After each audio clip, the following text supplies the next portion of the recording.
కాలేరు వెంకటేష్ గారు. అధ్యక్ష, ధన్యవాదాలు అధ్యక్ష.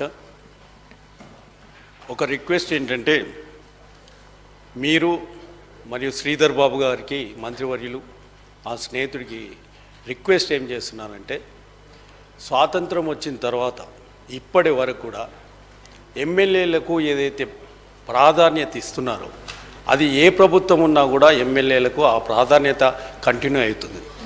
కానీ ఈరోజు గత 2 నెలలు కాంగ్రెస్ పార్టీ అధికారంలోకి వచ్చిన తర్వాత ఏవైతే ఆఫీసర్స్ రివ్యూ మీటింగ్ పెడుతున్నారో ఆ రివ్యూ మీటింగ్లో 10 కోట్ల రూపాయలు ఎమ్మెల్యేలకు ఎస్డిఎఫ్ ఫండ్ కింద ఇచ్చినారో దాంట్లో ఆఫీసర్సు కాంగ్రెస్ కార్యకర్తలతోటి రివ్యూ మీటింగ్ పెడుతున్నారు.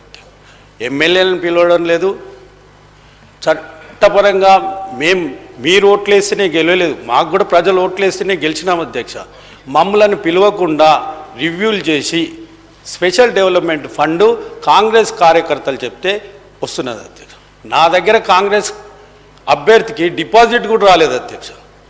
మేము ప్రజలతో ఎన్నుకున్నాం అధ్యక్ష, ప్రజలతో ఎన్నుకున్నాము. మాకు చట్టపరంగా మమ్మల్ని అందరినీ పిలిచి మా కాన్స్టిట్యున్సీలో ఏవైతే పనులు జరుగుతున్నాయో అవిట్లలో మమ్మలను ఇన్వాల్వ్ చేయాలని మీ ద్వారా శ్రీధర్ బాబు రిక్వెస్ట్ చేస్తున్నాను.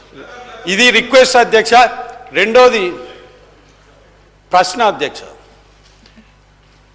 ఎన్నో సంవత్సరాల నుంచి జిహెచ్ఎంసీలో ఏ రోజు కూడా ఇటువంటి దారుణమైన ఆర్థిక పరిస్థితి లేదు అధ్యక్ష. ఈరోజు జీతాలు ఇవ్వలేని పరిస్థితి జిహెచ్ఎంసీలో ఉంది అధ్యక్ష. ఒక్కొక్క టెండరు శ్రీధర్ బాబు గారు, మీ మెంబర్లను మీకు మేము మంచి చేయలేదనే కదా మీకు ఇచ్చింది అధికారం. దానికి ఎగతాళి చేస్తే మేము కూడా మస్తు ఎగతాళి చేయొచ్చు. అది కాదు సభ్యత. మీరు ఎన్నోసార్లు మీరు 6 ఎమ్మెల్యేలు ఉన్నప్పుడు కూడా మేము అంతే ప్రాముఖ్యత ఇచ్చినాం, మీకు గౌరవం ఇచ్చినాం.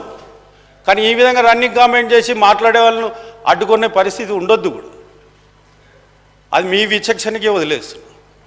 జిహెచ్ఎంసీలో 1200 కోట్ల రూపాయలు బకాయిలు ఉన్నాయి అధ్యక్ష. మరియు కాంట్రాక్టర్లు ఈరోజు ఒక్కొక్క వర్క్కు టెండర్ వేస్తే 20 సార్లు కూడా రికాల్ చేస్తున్నారు అధ్యక్ష.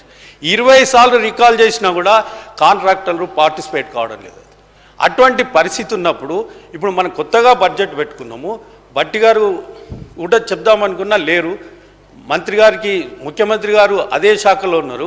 కాబట్టి నేను మీ అందరికీ రిక్వెస్ట్ చేస్తున్నా, మంత్రులకు కనీసం 1000 కోట్ల రూపాయలు జిహెచ్ఎంసీకి ఇచ్చి ఆదుకుంటే భవిష్యత్తులో మన హైదరాబాద్ మంచిగా డెవలప్ అవుతుందని కోరుకుంటున్నాను. ధన్పాల్ అధ్యక్ష, గౌరవ శాసనసభ్యులు వెంకటేష్ గారు చెప్పింది నోట్ చేసుకున్నాం అధ్యక్ష. ప్రోటోకాల్కి సంబంధించిన అంశం విషయం కూడా మీరు మొన్ననే అధికారులను పిలిచి చెప్పటం జరిగింది అధ్యక్ష. ప్రభుత్వ తరఫున కూడా మేము ఫాలో కావటం జరుగుతుంది అధ్యక్ష.